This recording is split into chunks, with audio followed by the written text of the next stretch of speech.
సభాధ్యక్షులు జిల్లా కాంగ్రెస్ కమిటీ అధ్యక్షులు నరసింహారెడ్డి గారు, సభా కోఆర్డినేటర్గా ఉన్నటువంటి మిత్రులు సంపత్ కుమార్ గారు,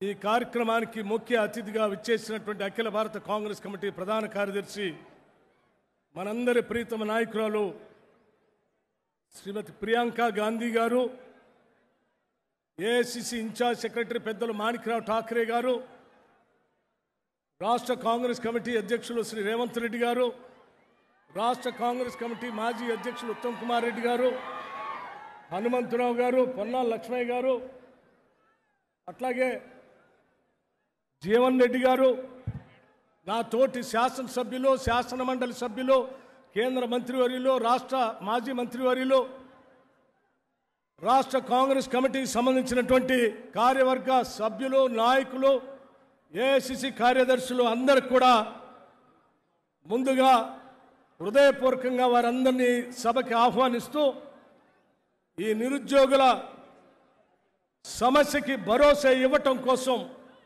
రాష్ట్రం నలుమూలల నుంచి మీ అందరికీ మేము ఉన్నామనేటువంటి నమ్మకం కలిగించడానికి నలుమూలల నుంచి విచ్చేసిన అశేష ప్రజావాహిని అందరికి కూడా ముందుగా నా హృదయపూర్వకమైనటువంటి నమస్కారాలు తెలియజేస్తా ఉన్నాను. మిత్రులారా, మనందరికీ తెలిసిందే, కొట్లాడి తెచ్చుకున్నటువంటి తెలంగాణ రాష్ట్రం కొలువుల కోసమే తెచ్చుకున్న సంగతి మనందరికీ తెలిసిందే. మన రాష్ట్రం, మన సంపద, మన నిధులు, మన నియామకాలు, మన ఆత్మగౌరవం అని దశాబ్దాల పాటు పోరాటం చేసి తెచ్చుకున్నటువంటి తెలంగాణ రాష్ట్రం ఈరోజు ఉద్యోగాలు లేక నిరాశ నిస్పృహలతో లక్షలాది మంది నిరుద్యోగ యువతి యువకులు అల్లాడిపోతా ఉన్నారు, తీవ్రమైనటువంటి మానసిక సంక్షోభానికి గురవుతా ఉన్నారు.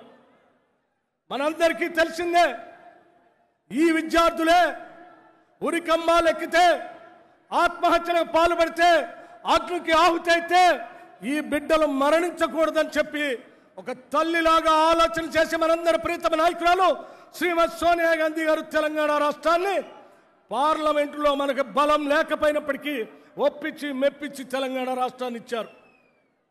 కానీ మిత్రులారా, ఇచ్చినటువంటి తెలంగాణ రాష్ట్రంలో ఉద్యోగాలు రాక విలవెల్లాడుతున్నటువంటి విద్యార్థి లోకాన్ని చూస్తూ ఉంటే, ఏ విద్యార్థుల కోసం అయితే కాంగ్రెస్ పార్టీ తెలంగాణ ఇచ్చిందో వాళ్ళకి రక్షణగా భరోసా కల్పించడం కోసమే ఈరోజు మనందరి ప్రీతమ నాయకురాలు శ్రీమతి ప్రియాంక గాంధీ గారు ప్రత్యేకంగా హైదరాబాద్ నగరానికి వచ్చి మనందరికీ, మన విద్యార్థి నిరుద్యోగ యువతకి భరోసా ఇవ్వటానికి వచ్చారు. వారికి సమస్త నిరుద్యోగ యువతి యువకులందరి తరఫున నేను హృదయపూర్వకమైనటువంటి ధన్యవాదాలు తెలియజేస్తా ఉన్నాను. మిత్రులారా, మీ అందరికీ తెలిసిందే, అఖిల భారత కాంగ్రెస్ కమిటీ నిర్దేశం మేరకు రాష్ట్ర వ్యాప్తంగా కాంగ్రెస్ పార్టీ పక్షాన పాదయాత్ర చేస్తూ ఆదిలాబాద్ నుంచి ఈరోజు సరూర్ నగర్ ప్రాంతానికి నడుచుకుంటూ వచ్చాను. మార్గ మధ్యంలో అనేక ప్రాంతాల్లో అనేక మందిని కలిశాను. 2-3 ఉదాహరణలు మీ అందరి దృష్టికి తీసుకొని రాదలుచుకున్నాను. కేరిమేరి మండలం ఆదిలాబాద్ జిల్లాలో గోయాగావ్ అనేటువంటి గ్రామంలో శ్రీమతి సరస్వతి షిండే గారు పాదయాత్రకి ఎదురుగా వచ్చి స్వాగతం పలకటమే కాకుండా, అయ్యా నా బిడ్డని ఉద్యోగం చేయటం కోసం ఒంటరి మహిళగా నేను మెషిన్ తొక్కుతూ నా బిడ్డను చదివించి ఉద్యోగం వస్తుందన్నటువంటి ఆశతో హైదరాబాద్ పంపించాను.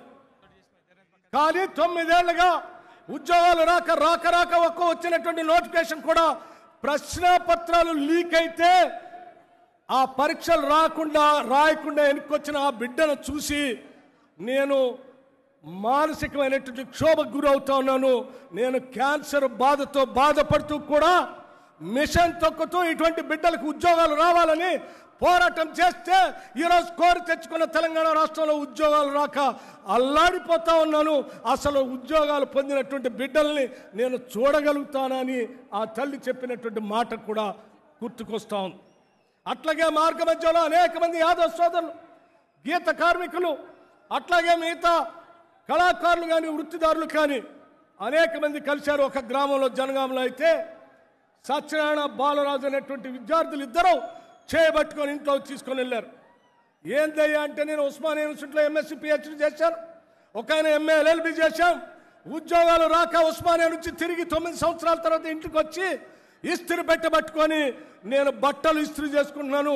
ఇదే మేము కోరుకున్న తెలంగాణ అని వాళ్ళు ఏడుస్తూ ఉంటే, నిజంగా మనం కోరి కొట్లాడి తెచ్చుకున్న తెలంగాణ రాష్ట్రం కేవలం కె చంద్రశేఖరరావు గారు ఆయన కుటుంబ సభ్యులకి మాత్రమే ఈ ప్రత్యేక రాష్ట్రం ఉపయోగపడుతుందనేటువంటి బాధ, ఆవేదన ఈరోజు రాష్ట్ర వ్యాప్తంగా ఉన్నటువంటి ప్రజానికం మనసులో ఉంది. అందుకే మిత్రులారా నేను చెప్పదలుచుకున్నాను, అందరికీ కలుస్తూ చివరిగా సమయం ఎక్కువ లేదు కాబట్టి చివరిగా నేను పోచంపల్లి గ్రామానికి వచ్చాను. ఆ పోచంపల్లి గ్రామంలో అనేక సంవత్సరాలుగా కూడు గుడ్డ నీడ, రోటీ కపడా और మకాన్, నాగరికత ప్రతిరూపంగా ఉన్నటువంటి బట్టని ఈ సమాజానికి తరతరాలుగా అందిస్తూ మేము బతుకుతున్న మాకు ఆనాటి కాంగ్రెస్ ప్రభుత్వాలు రాయితీలు ఇచ్చినాయి. ఇప్పుడు ఉన్నటువంటి ప్రభుత్వం రాయితీలు ఇవ్వకపోవటం వల్ల మా వృత్తి మొత్తం పోయింది. మేము చదివించుకున్నటువంటి బిడ్డలు ఉద్యోగాలు లేక అల్లాడిపోతా ఉన్నారు. మా జీవితం ఏంటి? ఒక్కసారి ప్రియాంక గాంధీ గారు హైదరాబాద్ వస్తున్నారట. మా అందరి తరఫున వారికి విజ్ఞప్తి చేయండి.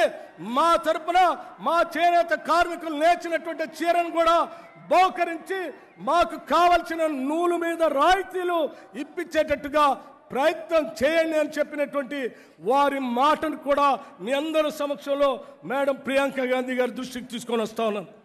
మిత్రులారా, మీ అందరికీ నేను ఒక్క మాట చెప్పదలుచుకున్నాను. మనమందరం సమస్త విద్యార్థి లోకం, నిరుద్యోగ యువతి యువకులందరం మనమందరం ఏకం కావాల్సినటువంటి అవసరం ఉంది.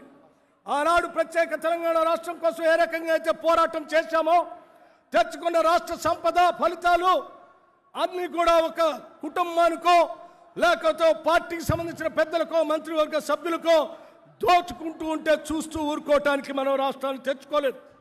అందుకే మరొక్కసారి సమస్త విద్యార్థి లోకం, నిరుద్యోగ యువతి యువకులందరూ కూడా నడుం బిగించి పిడికిలి బిగించి మరొక్కసారి పోరాటానికి సిద్ధమవుదాం.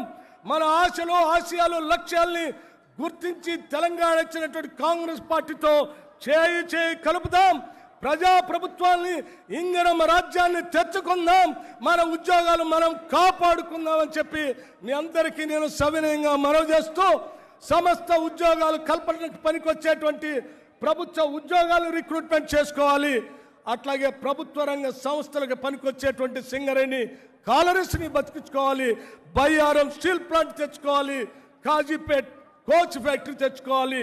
అవన్నీ రావాలంటే, మనమందరం బతకాలంటే కాంగ్రెస్ పార్టీ ఒక్కటే ఏకైక మార్గమని మీ అందరికీ నేను విజ్ఞప్తి చేస్తూ, మనందరికీ భరోసా ఇవ్వటానికి ఇక్కడికి చేసినటువంటి ప్రియాంక గాంధీ గారికి మరొక్కసారి నా హృదయపూర్వకమైనటువంటి ధన్యవాదాలు తెలియజేసుకుంటూ సెలవు తీసుకుంటున్నాను. జై హింద్. సెలవు తీసుకుంటూ వారికి పోచంపల్లి చేనేత కార్మికులు అందించినటువంటి చీరను కూడా ఆ నేత కార్మికుల సోదరుల పక్షాన వారికి సభా వేదిక మీద నేను అందించబోతా ఉన్నాను. Thank you very much. Hi friends, మా టుడే టుమారో యూట్యూబ్ ఛానల్ చూస్తున్నందుకు చాలా థ్యాంక్స్. మరిన్ని లేటెస్ట్ వీడియోస్ కోసం వెంటనే సబ్స్క్రైబ్ చేయండి. అలాగే ఈ బెల్ ని కూడా రింగ్ చేసేయండి. మా నోటిఫికేషన్స్ అన్ని మీ మొబైల్లో వస్తాయి. అలాగే మా వీడియోస్ మీకు నచ్చితే లైక్ చేయండి, షేర్ చేయండి, నచ్చకపోతే కామెంట్ చేయండి.